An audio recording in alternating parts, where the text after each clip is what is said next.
ɛyɛ edubuahin a ɔyɛ edubuahin a ɛgya ɔyɛ National Signal Bureau a nkane no ɔdan no. Waka kyerɛ sɛ scandals ne allegation a ne nsa aka about him no. Sɛ nneɛma a wɔawie nyinaa ɔgyegye koraa na jail term a ɔbɛhyɛ no yɛ 25 years. Yes, 25 years. Nti no wɔtwa jail term no ato hɔ sɛ irrespective sɛ ɔde ɛyɛ nneɛma a wɔawie nyinaa sika ne nneɛma allegations na wɔamake etia no. Sɛ kwabena edubuahin a ɔyɛ former ɛyɛ NSB, which is National Signal Bureau Director no. Sɛ ɔde ba jail term a ɔbɛkɔ 25 years. Abusua na ne yere nso ɛyɛ involved. Ne nkuti nsɛm a Attorney General ɛde to dwa wabra na ɔwɔ address the media no.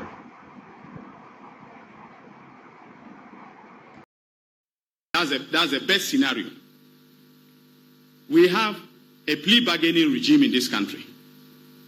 If suspect Eduboahin and his wife and the other suspects that we are investigating indicate that they want to enter into plea bargains, return all the assets and the the houses and so on to the Republic, refund all the monies, okay, and then even the profits from the proceeds of crime to us, okay. Two things can happen. One is we get him a reduced sentence, so he stays for a shorter period in jail than would have been, because he's looking at a maximum of 25 years in jail. He was born in 1981. All right? He's about 44 years old. The wife is 34. She was born in 85, or no, 82 or thereabout. So she's 34. So you can imagine doing 34 plus 25 if they get the maximum. Okay, so she will come out at an advanced age of 59. She'll be 59 by the time she comes out of jail. All right. So if they want to cut a deal and return all the proceeds, we are willing to let them go. All right. Go to jail for a reduced sentence, or for the best scenario for them is for them to walk and return all the proceeds. All right. So I'm open-minded when it comes to these issues. So if they want to do a plea bargain, they should make an offer through their lawyers. Immediately I file charges. They should make an offer through their lawyers, and I'll be willing to look at it, because that is the essence of the plea bargaining regime under the under 30 as amended. Now, the question of confidentiality and national security. You see, the reason why national security expenditures are kept confidential are many. But one is that if, for instance, you are conducting surveillance and you want to give somebody money, okay, to conduct surveillance on a Saturday, do you want to go to the bank and do a check in the name of national security and give it to the person that should go and then, cash the check and, conduct the surveillance? Also, if expenditures are overexposed, investigations will also be equally overexposed. All right, that is one of the other reasons why national security expenditures are, done confidentially. So, for instance, I don't know whether you have ever seen the Parliamentary Committee on Interior or the Public Accounts Committee grilling national security publicly. Have you ever seen that? Because the tradition all over the world is that their expenses, are done, confidentially. All right. And if briefings are to be given to, let's say, the finance minister or the person in charge of our, treasury, they have to also be done, confidentially. And so I support that. The few rogue elements, like suspect Eduboahin, should not, let us, breach national security protocols and laws by exposing their expenditures. So I will still maintain that all expenditures of national security, should remain confidential. Now, regarding the CCTV cameras that were taken, the cameras were actually not taken. It was the hard drive of the CCTV. And every investigator knows that the hard drive is what stores, it is the memory, it is the brain box of the CCTV camera. The camera is a mechanism for transmitting images or getting the images. But when it obtains the images, they are then stored in the hard drive. And it was a hard drive that we took, or the national security, operatives who went to his house took. That is standard. It's standard in any investigation. All right. So, for instance, if the intelligence we got was with respect to some items, of significance in his house, all right. If there was a movement of those items, the only way by which we will get to know is by reviewing the memory of the CCTV system, and that is contained in the hard drive. So that is what we took.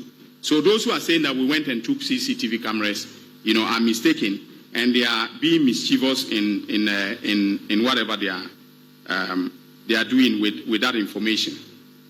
I think there was another question by the same person regarding rearrest. Okay, so the question was whether when we rearrest, am I sure that the court will remand him?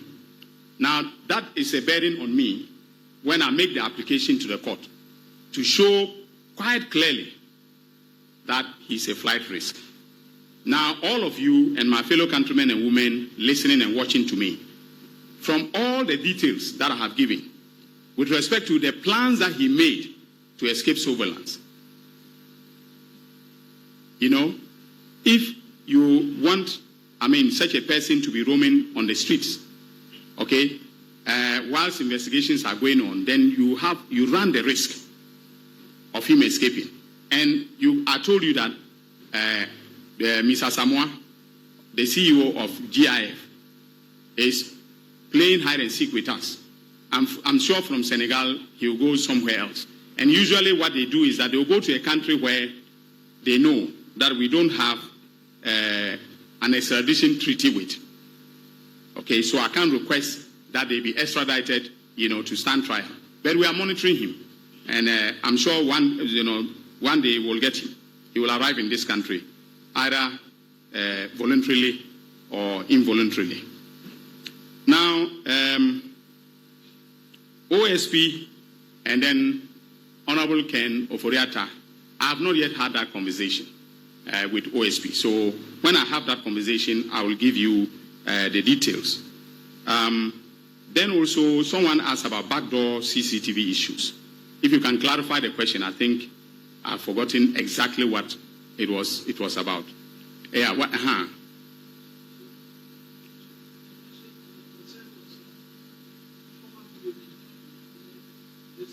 Yes. About the fact that he had a CCTV. No, that from a technical standpoint, I cannot, confirm that fact.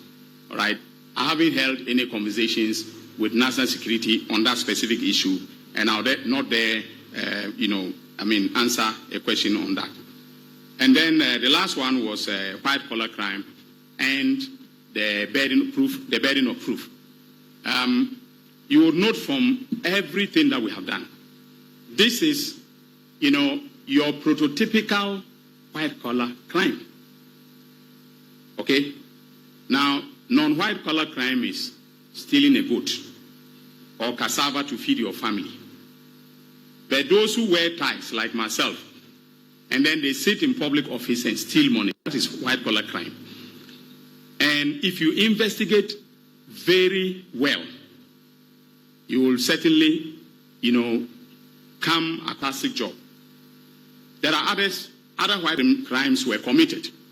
Now, I also want to take this opportunity to tell everyone in public office who's listening to me that if you do what suspect Edu Boahen did, now I will come after you. All right? I will come after you. I'm not going to wait because I have the authority of Mr. President that if you engage in anything like what Mr. Edu Boahen has done, or any act of criminality, I will not wait. I will come after you. So this is a warning to everyone. Thank you, ladies and gentlemen, and God bless our homeland.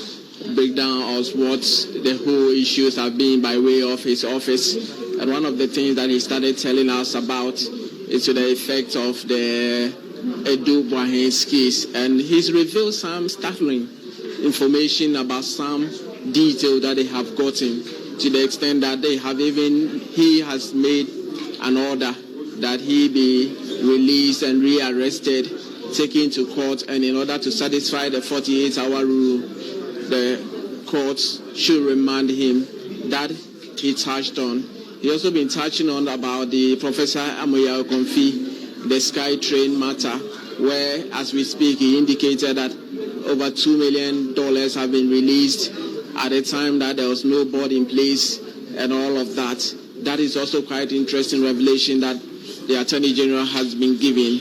I find the national service issues has also not gone away. One of the things that he touched on was the effect that, yes, some of the suspects are cooperating, and in the not too distant future, we'll see charges preferred against some of the persons who are found culpable. So these are some of the things that have emerged. The issue of the search that many have also described as raid, and some former appointees, specifically Dr. Ernest Addison's home, the former governor of the Bank of Ghana. He's also been saying, also one thing that has been widely spoken about is the effect that CCTV cameras were taken away and all of that. He said, no, CCTV cameras were not taken, but it was the engine with the system that had the information that were taken away, and that is part of, it's in line with standard operations and all of that. So quite interestingly, the Attorney General, Dr. Dominic Ayine, has also clearly said that those cases that they are not done with investigations, he's no longer going to provide any interview with respect to them. But those that he has given details, he's certain that they have strong and watertight information that should be able to secure conviction once charges are preferred against these suspects in all of that. So in the coming days, we'll interrogate and we'll find out what the way will be. And one thing he made certain was that I will not be going to court before looking for evidence. I want to get watertight case before going to court. And he said, yes, he's under pressure to deliver. Not under pressure because somebody is giving it, but under pressure because Ghanaians are giving him pressure to be able to do the things for which they were voting for to come and execute for the people of Ghana. Well, Mutala, thank you so much for adding some flesh to what we heard. And so it's quite clear the Attorney General is on a mission to ensure that right is done by the people of Ghana. And like you heard Mutala also talk about the fact that, well, he says he's under pressure, not from the president, but from Ghanaians to deliver on the mandate given to them, the overwhelming mandate given to the NDC and to John Dramani Mahama to take charge of the affairs of the country. Well, we have more on this. We'll have conversations, broader conversations on this particular one in subsequent bulletins. I am Joshua Kojo Mensah. There's more news at starfm.com.gh. Good afternoon.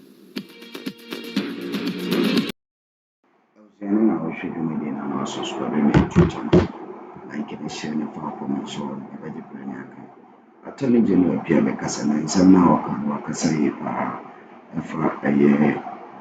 the act of Kwabena Dubois, the NSB director, because of Sikabi and allegations always against him. And because irrespective of everything, the man will serve 25 years later. God bless you.